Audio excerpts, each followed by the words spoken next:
eat more fruits and vegetables. That's the advice that we get from a lot of nutritionists, governments, and so on. And it's not really good advice. And I'll tell you why. Let's break it down, starting with vegetables. So there are three categories of vegetables, three types of vegetables. The first is what you think of first when you think of vegetables. So dark leafy greens, salads, and so on. And those are packed with vitamins, minerals, antioxidants, fiber. They're great for you. Eat as much of them as you want. I eat a ton every day. Second category of vegetables are root vegetables. So vegetables that grow underground into big roots, such as potatoes, carrots, for example.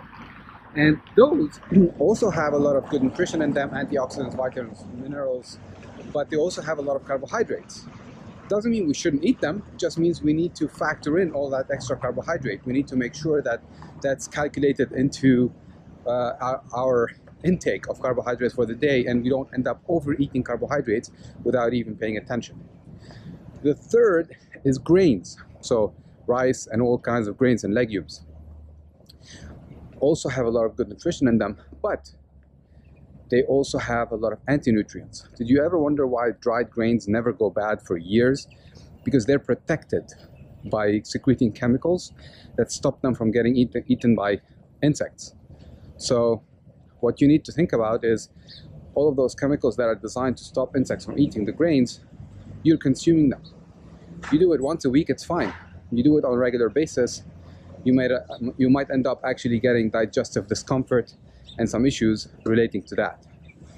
So the other thing about them is that they're also very rich in carbohydrates, so you need to factor that into your equation. You can eat grains moderately from time to time and prepare them properly. So what you should be doing is you should be fermenting or sprouting the grains, so you get rid of all these chemicals, the anti-nutrients, and then cook them properly, and then count the carbohydrates towards your total carbohydrate intake.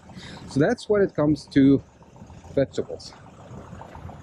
Fruits, well, that's a whole different conversation, which we'll pick up after my swim.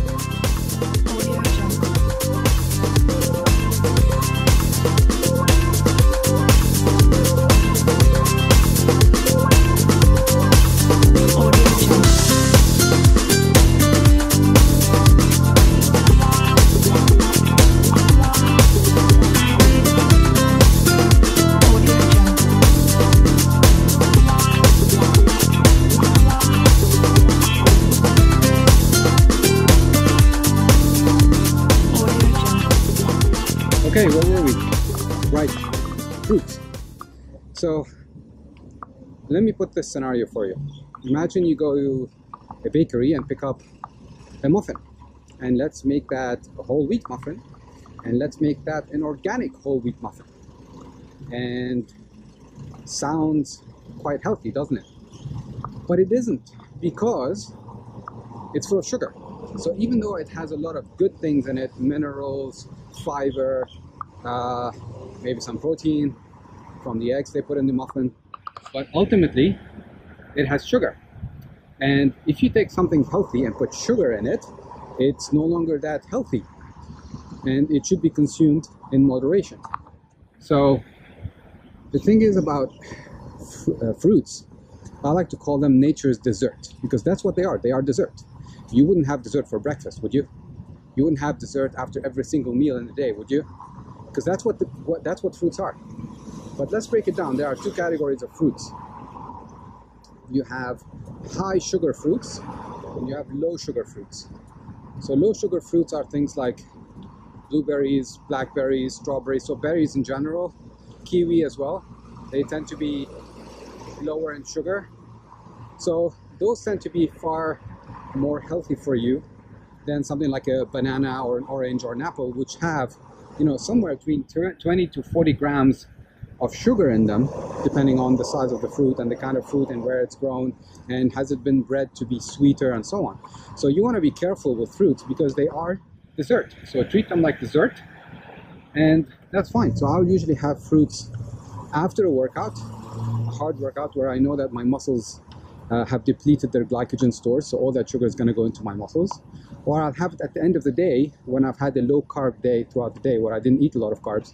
So at the end of the day, my body is quite insulin sensitive, so it needs that extra bit of carbohydrate to replenish the glycogen stores, and also helps me sleep, because carbohydrates do help your body lower cortisol, stress hormone, increase melatonin, sleep hormone, and helps you sleep. So that's why I think the advice on fruits and vegetables overall is misguided. It shouldn't be fruits and vegetables. It should be vegetables, absolutely, and specific kinds of vegetables, and then fruits occasionally. So that's my nutrition tip for today.